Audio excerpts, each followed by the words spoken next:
celle-là. Pourquoi tu n'es pas devant?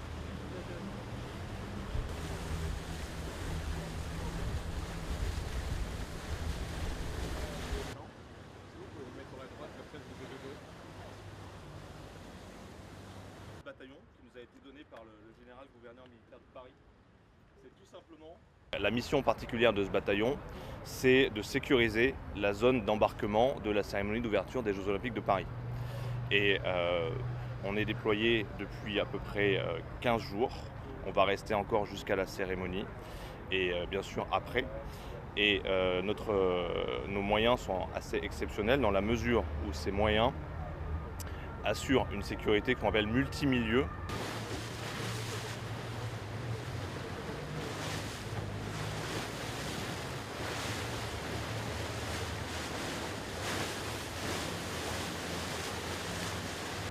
L'esprit de la mission, je vous l'ai dit, c'est d'assurer la sécurité de la cérémonie d'ouverture. Et ça commence dès maintenant avec la sécurité des équipes qui travaillent à la préparation de la cérémonie d'ouverture, la sécurité des bateaux quand ils vont arriver dans la zone d'action, et ensuite la sécurité des athlètes, évidemment, quand ils vont embarquer toute la phase qui aura lieu le 26. Cette mission, elle est complexe et elle est inédite. Elle est complexe parce qu'on est dans un environnement, le milieu parisien, la Seine, et le milieu urbain qui est complexe. Le milieu urbain offre des vulnérabilités évidemment sur notre périphérie. La Seine est un élément où il y a une activité importante que l'on... Ça marche?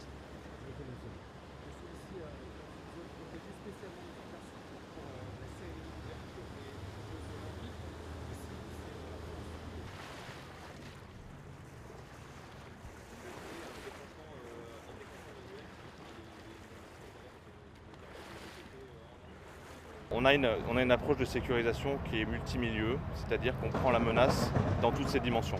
Ça commence par la menace subaquatique. On a déployé des sonars au fond de la Seine. On a des recopies d'écran en permanence dans les postes de commandement qui sont là. On a des barrières nautiques que vous aurez peut-être l'occasion de voir tout à l'heure. Sur la Seine, pour la partie fluviale, on a des éléments sur la partie terrestre, bien évidemment.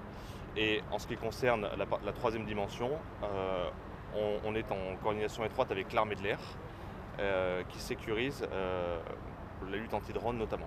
Et on a des éléments ici sur notre zone d'action qui sont spécifiques à la cérémonie d'ouverture et qui sont capables de mener de la lutte anti-drone.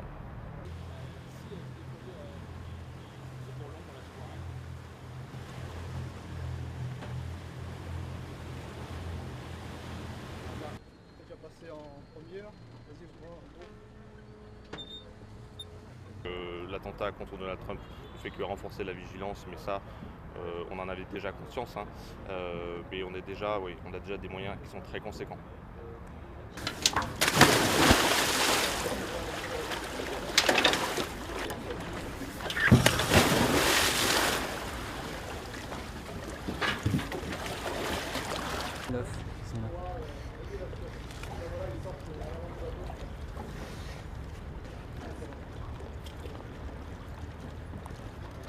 Je pense que n'importe quel légionnaire ici est bien conscient de prendre part à une mission sur laquelle les projecteurs sont braqués, autour de laquelle il y a beaucoup d'animation, que ce soit dans l'actualité politique, dans l'actualité médiatique.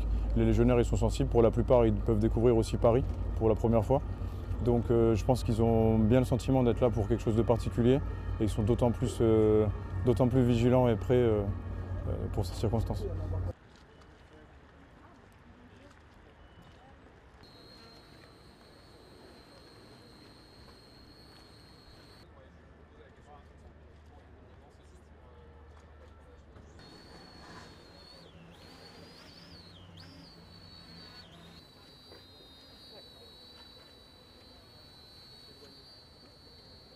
L'ensemble de notre dispositif est prêt à intervenir face à tout type de menaces, notamment face à une menace multimilieu, c'est-à-dire une menace qui peut se trouver sous l'eau, sur terre ou dans les airs maintenant. On est capable d'agir sur n'importe quel type de menace dans notre secteur et pour cela il y a vraiment une grosse concentration d'efforts qui a été faite sur la zone protégée. La zone protégée, c'est une partie de la Seine qui a un statut juridique particulier qui sera interdite au public non autorisé pendant les événements.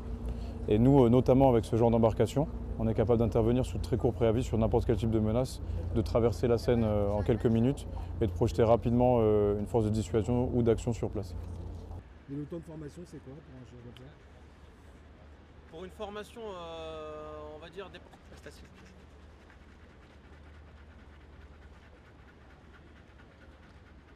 Vous pouvez constater au bout, elle est vraiment très rigide, elle est renforcée en acier. Et l'intérieur est vraiment très confort pour le chien, ce qui lui permet de vraiment pas avoir de douleur lors des frappes. Faut savoir qu'une frappe avec une muselière de frappe, sur une certaine distance, c'est vraiment un KO à 90%. Il va venir frapper au niveau du plexus ou légèrement plus haut et l'individu est vraiment neutralisé grâce à ça.